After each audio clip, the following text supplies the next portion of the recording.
اعوذ باللہ من الشیطان اللعین الرجیم بسم اللہ الرحمن الرحیم الحمد للہ رب العالمین الصلاة والسلام علی اشرف الانبیاء والمرسلین وعلی آلہ طیبین طاہرین المعصومین الذین اذہب اللہ عنہم الرجس وطہرہم تطہیرا اللہم صل علی محمد وآل محمد وعجل فرج قائم آل محمد۔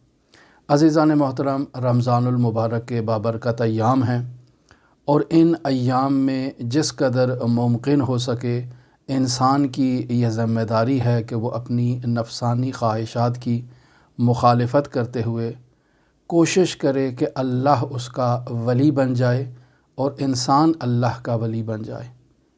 اللہ انسان کا ولی ہو اور انسان اللہ کا ولی ہو، جسے ولی اللہ کہا جائے۔ کیسے ممکن ہے کہ انسان اللہ کا ولی بن جائے یا اللہ انسان کا ولی بن جائے؟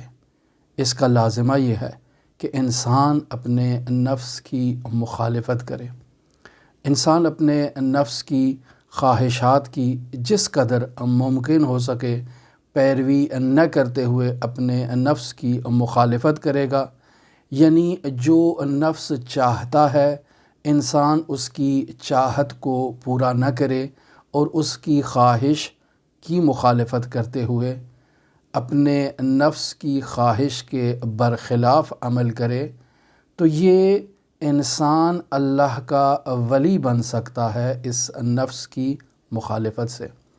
اور یہ میں نہیں کہہ رہا، رسول خدا صلی اللہ علیہ وآلہ وسلم کا فرمان ذیشان ہے، اعداء عدوک نفسک التی بین جنبیک۔ بحار الانوار میں علامہ مجلسی رحمۃ اللہ علیہ جلد نمبر 67 اور صفحہ نمبر 64 پر اس حدیث کو رسول خدا صلی اللہ علیہ وآلہ وسلم سے نقل فرماتے ہیں۔ اعداء عدوک، تمہارا بدترین دشمن، یعنی تمہارے دشمنوں کی اگر فہرست بنائی جائے تو اس فہرست میں اعداء عدوک، تمہارا بدترین دشمن نفسوں کا، آپ کا نفس ہے۔ کون سا نفس؟ التی بین جنبیک، وہ نفس جو آپ کے وجود میں ہے، وہ نفس جو آپ کے اندر پایا جاتا ہے، جو انسان سے آسائش کا مطالبہ کرتا ہے، وہ نفس جو انسان سے سکون اور راحت طلبی کا مطالبہ کرتا ہے۔ سخت پیاس لگی ہے، نفس کہتا ہے کہ پانی پی لیا جائے۔ سخت بھوک لگی ہے، نفس کہتا ہے کہ روزے کو توڑ دیا جائے۔ انسان مشکلات میں ہے، دل نہیں چاہتا سحری کے لیے بیدار ہونا، اللہ کا ذکر کرنا، اللہ کی عبادت کرنا۔ یہ سب خواہشات نفسانی ہیں کہ جو انسان کو جہنم کی آگ کی طرف دھکیل رہی ہیں۔ یہ خواہشات نفسانی ہیں کہ جو انسان کو سستی اور کاہلی کی طرف وادار کرتی ہیں۔ یہ خواہشات نفسانی ہیں کہ جن کے باعث انسان اپنے امور کی تدبیر نہیں کر پاتا۔ لہٰذا اگر انسان اپنے نفس کی مخالفت کرے تو اپنی نفسانی خواہشات میں نفس کی مخالفت کے نتیجے میں انسان معرفت کے عظیم رتبے پر فائز ہوگا، اور معرفت کے عظیم رتبے پر فائز ہونے والا انسان ہی اللہ کا ولی ہوتا ہے، اور اس انسان کا بھی اللہ ولی ہوتا ہے۔ لہٰذا انسان اگر یہ چاہتا ہے کہ بامعرفت ہو تو بامعرفت بننے کے لیے اپنی نفسانی خواہشات کو پہچاننا چاہیے، اور ان نفسانی خواہشات کو پہچان کر ان کی مخالفت کرنی چاہیے۔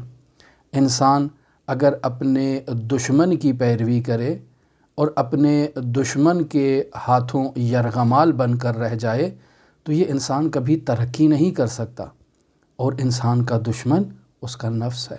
لہٰذا رسول خدا صلی اللہ علیہ وآلہ وسلم ارشاد فرما رہے ہیں، اعداء عدوک، آپ کا بدترین دشمن کون سا ہے؟ نفسوں کا، آپ کا نفس ہے۔ کون سا نفس؟ التی بین جنبیک، وہ نفس کہ جو آپ کے وجود کے اندر ہے۔ لہٰذا اس نفس کی مخالفت کی جائے، اس نفس کی خواہشات کی مخالفت کی جائے، اور ان نفسانی خواہشات کی مخالفت سے ہی انسان معرفت کے بلند رتبے پر اور درجے پر فائز ہو کر اللہ کا ولی بن سکتا ہے۔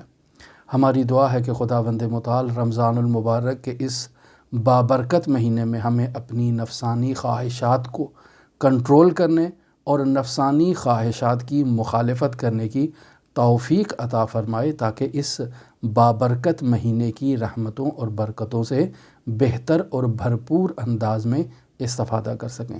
آپ تمام عزیزان کے لیے امام علی ابن موسیٰ الرضا علیہ الاف التحیۃ و ثنا کی نورانی بارگاہ میں نائب الزیارہ بھی ہیں اور دعا کو بھی ہیں۔ اللہم صلی علی محمد و آل محمد وعجل فرج قائم آل محمد۔